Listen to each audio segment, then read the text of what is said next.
বন্ধুরা নমস্কার। আজকে আমি লাল শাক চিংড়ি মাছ দিয়ে রান্না করছি, চলো দেখবে।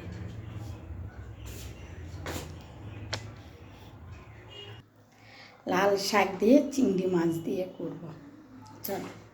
লাল শাক কেটে ধুয়ে পরিষ্কার করে রেখেছি, চিংড়ি মাছও, চলো।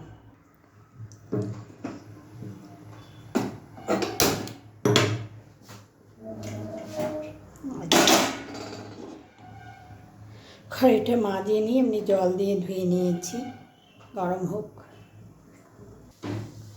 লাল শাক আমি কেটে ধুয়ে নিয়েছি, পরিষ্কার করে চিংড়ি মাছ দেখাচ্ছি। দেখো চিংড়ি মাছটা, এই যে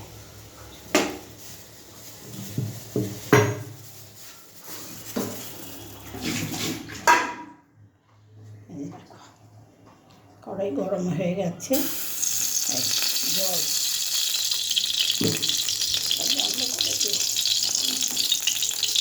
জল পড়ে গেল বন্ধুরা। তেলের বোতলটা ধুয়েছিলাম, একটু হাতে ধরেছিলাম।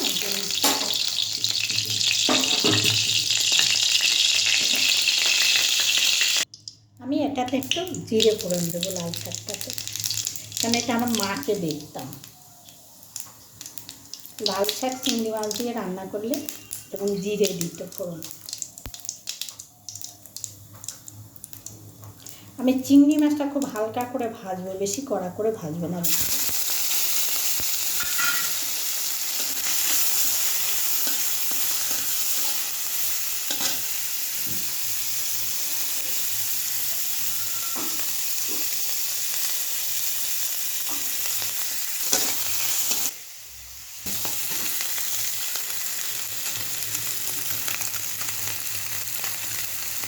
চিংড়ি মাছটার মধ্যে আমি একবারেই নুনটা দিয়ে দিচ্ছি, শাক তো অল্পই শাক, কাঁচা লঙ্কা ছেড়ে রেখেছি।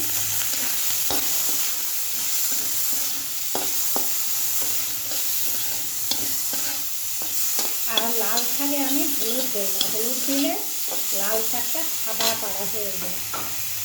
এবার আমি শাকটা দিয়ে দেবো, লাল শাকের সেই রঙটা থাকে না। কাশি উঠে গেছিল বন্ধুরা।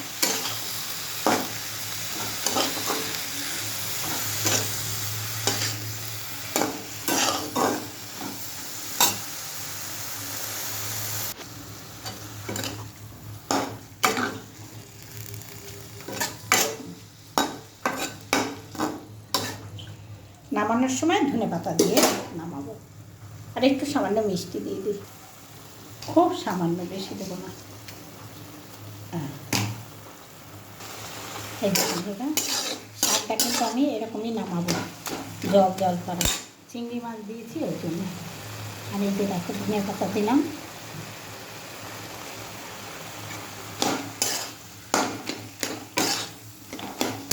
আর একটু ঝোল ঝোল থাকলে ভালো হতো।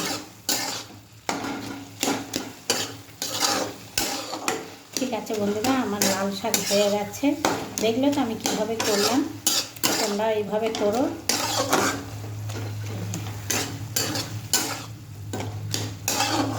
হয়ে গেছে, ধনেপাতা দিয়ে দিলাম। এবারে আমি নামিয়ে দেবো, গ্যাসটা অফ করে দিলাম। যে লাল শাকটা সবাই করে খায়, ঠিক সবাই খায় করে। আমি কিভাবে করলাম ওইটা দেখলে তো বন্ধুরা, ওরকম করে করে খেয়ে দেখবে, ভালো লাগে লাল শাকটা। আর একটু ঝোল থাকলে ভালো হতো, চিংড়ি মাছ দিয়ে তো একটু ঝোল হলে ভালো হতো। ঠিক আছে বন্ধুরা, কি বলবো, লাইক কমেন্ট করো, ফলো করো, শেয়ার করো যদি তোমাদের ভালো লেগে থাকে। ঠিক আছে, টাটা।